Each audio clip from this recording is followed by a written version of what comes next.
আবার মুড়িয়ানা দিয়ে দিত না ওটারে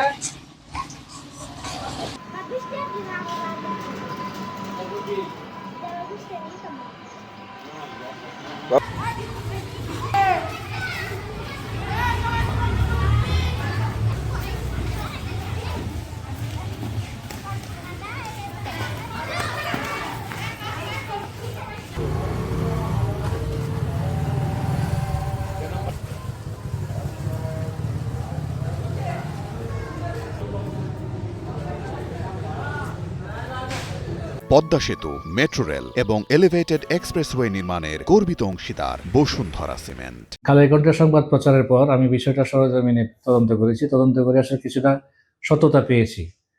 শিশুরা ঝাড়ু অথবা অন্য কোনো জিনিস দোকান থেকে ক্রয় করে বিদ্যালয়ে দিচ্ছে। এই বিষয়টা আমার নজরে আসার পর আমি এই শস্য আদর্শ বিদ্যানিকেতন সরকারি প্রাথমিক বিদ্যালয়কে শোকজ করেছি এবং 3 কর্মদিবসের ভিতরে জবাব দেওয়ার জন্য বলা হয়েছে। 3 কর্মদিবসের জবাব দেওয়ার পর আমরা বিষয়টা দেখব, তার জবাবে কি আসে, পরবর্তী পদক্ষেপ নিব। তার পাশাপাশি আমি প্রত্যেকটা বিদ্যালয়কে এই বিষয়টি একটু নজরে এনেছি এই কারণেই যে এই ধরনের কোনো পুনরাবৃত্তি যেন কোনো বিদ্যালয়ে না হয়। আর এই ধরনের কোনো কর্মকাণ্ড শিক্ষার্থী দ্বারা করার কোনো সুযোগ নেই এই কারণেই যে একটা নির্দিষ্ট সিলেবাস আছে, সিলেবাস নিয়ে তাদের প্রশ্ন আছে, সেই প্রশ্ন দিয়ে তাদেরকে পরীক্ষা নেওয়া হয়। এখানে শিক্ষার্থীরা দোকান থেকে কোনো জিনিস বা উপকরণ ক্রয় করে দেওয়ার কোনো সুযোগ নেই। অভিভাবকদের ভিতরে একটা টেন্ডেন্সি আছে এরকম যে পরীক্ষা শেষ হওয়ার পর বছর শেষে কারো বিষয়টা তারা কিছু উপকরণ দিবে, এরকম আসলে এরকম নিয়ম নেই।